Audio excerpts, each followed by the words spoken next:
રજૂઆતનો પડ્યો છે પ્રભાવ। કેશોદથી દ્વારકા વહેલી સવારની એસટી બસ સેવા ફરી શરૂ થશે। કેશોદ દ્વારકા વચ્ચે અગાઉ ચાલતી અને છેલ્લા કેટલાય સમયથી બંધ રહેલી વહેલી સવારની એસટી બસ સેવા ફરી શરૂ કરવાનો નિર્ણય લેવાતા પૂનમના દર્શનાર્થે જતા યાત્રાળુઓમાં બે ખુશીની લાગણી જોવા મળી રહી છે। પત્રકારોની સમયસરની રજૂઆત બાદ એસટી તંત્રએ મહત્વપૂર્ણ નિર્ણય લીધો છે। કેશોદ એસટી ડેપોથી દરરોજ સવારે 5:30 વાગે ઉપડતી કેશોદ દ્વારકા બસ સેવા બંધ થતા ખાસ કરીને પૂનમના દિવસે દ્વારકાધીશના દર્શન માટે જતા યાત્રાળુઓને ભારે મુશ્કેલીનો સામનો કરવો પડી રહ્યો છે। આ પ્રશ્ન અંગે આજે કેશોદના પત્રકારો ભરતભાઈ કક્કડ તેમજ અશોકભાઈ બારોડ, દિનેશભાઈ કાનાબાર, મધુબેન રાવલિયા, જગદીશભાઈ યાદવે કેશોદ એસટી ડેપોના મેનેજર ડીજી ભીલ સમક્ષ મૌખિક રજૂઆતો કરી છે। આ સમયે કેશોદ એસટીના પાર્સલ વિભાગની સિદ્ધરાજસિંહ રાયજાદા, પ્રવીણભાઈ ડાંગર વગેરે હાજર રહ્યા હતા। પત્રકારોની રજૂઆતને હકારાત્મક પ્રતિસાદ આપતા ડેપો મેનેજર ડીજી ભીલે જણાવ્યું હતું કે આવનારી પૂનમથી કેશોદ દ્વારકા બસ સેવા ફરી શરૂ કરવામાં આવશે। બસ સવારે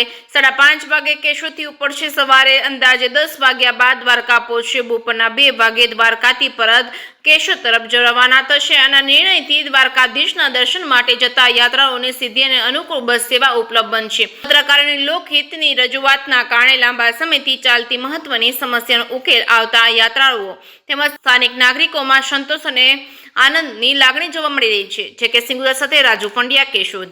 DG Bhil, depot manager, ST depot Keshod.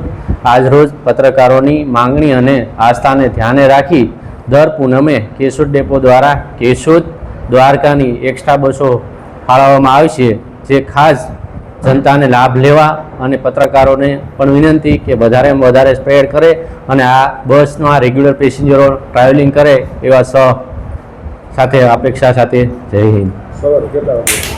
સવારે 5:30 નો ટાઈમ રહે છે અને ત્યાંથી પછી પ્રમાણે પાછું નીકળી જાય 2 વાગ્યાની આજુબાજુ।